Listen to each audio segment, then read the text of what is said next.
দিগ্বিজয় রাঠি এবং অভিষেক শর্মার মধ্যে একটা বড় ঝামেলা শুরু হয়ে যায় এবং রাজীব গোয়েঙ্কা কি সত্যি ঋষভ পান্তের উপর খুব রেগে গিয়েছিলেন এবং এলএসজি অফিসিয়ালি ভাবে কি তাহলে আইপিএল 2025 থেকে নকআউট হয়ে গেল। হ্যাঁ বন্ধুরা, গতকাল ছিল সানরাইজার হায়দ্রাবাদ বনাম এলএসজির ম্যাচ, যেটি হায়দ্রাবাদ খুব সহজেই 6 উইকেটে জিতে নেয়। তবে ম্যাচের শুরুটা এলএসজির জন্য বেশ ভালো হয়েছিল, কারণ মিচেল মার্শ এই সিজনের নিজের প্রথম হাফ সেঞ্চুরি মারেন এবং মাত্র 9 ওভারে পুরো দল 100 রান পূর্ণ করে নিয়েছিল।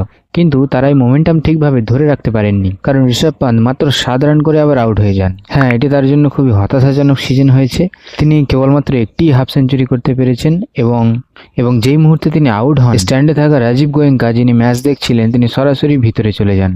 তিনি খুবই খারাপ অনুভব করেছিলেন নিশ্চয়ই। তবে একজন ব্যক্তি আছেন যিনি একটুও খারাপ অনুভব করেননি, তিনি হলেন হর্ষল প্যাটেল, কারণ তিনি নিজের 150টি আইপিএল উইকেট সম্পূর্ণ করেছেন এবং তিনিই সবথেকে কম সংখ্যক বলে সবচেয়ে দ্রুত এই রেকর্ড অর্জন করার বোলারের মধ্যে একজন হয়ে গেছেন। তিনি লাসিথ মালিঙ্গার রেকর্ডও ভেঙে দিয়েছেন। তবে বন্ধুরা, লখনৌ ইনিংসের শেষ বলে ব্যাট করছিলেন আকাশদীপ, যিনি নিজের ইনিংসের প্রথম বল খেলেন এবং এসেই 6 মেরে দেন। এর মানে লখনৌকে 205 রান ডিফেন্ড করতে হতো নিজেদের আইপিএল ক্যাম্পেইনকে বাঁচিয়ে রাখার জন্য। কিন্তু অভিষেক শর্মা একটি মাত্র মিশন নিয়েই মাঠে নেমেছিলেন যে এটা তিনি হতে দেবেন না। তিনি মাত্র 18 বলে হাফ সেঞ্চুরি করে ফেলেন এবং শেষমেশ যখন দিগ্বিজয় অভিষেককে আউট করেন এবং তার ক্লাসিক সেলিব্রেশন শুরু করেন, তখনই অভিষেক এবং তার মধ্যে একটি বড় ঝামেলা হয়ে যায়। খেলোয়াড়, আম্পায়ার সবাইকে এগিয়ে আসতে হয় তাদের আলাদা করার জন্য। আসলে ঘটনাটা হয়েছিল যে দিগ্বিজয় যখন অভিষেককে আউট করেন তখন তিনি তার ক্লাসিক নোটবুক সেলিব্রেশন তো করেনি, তার উপরে তিনি চোখে চোখ রেখে অভিষেককে এমনভাবে হাত নাড়তে থাকেন যেন তিনি বলছেন চলে যাও এখান থেকে। অভিষেকের এই ব্যাপারটি একদম ভালো লাগেনি, তাই তিনি ইউটার্ন নিয়ে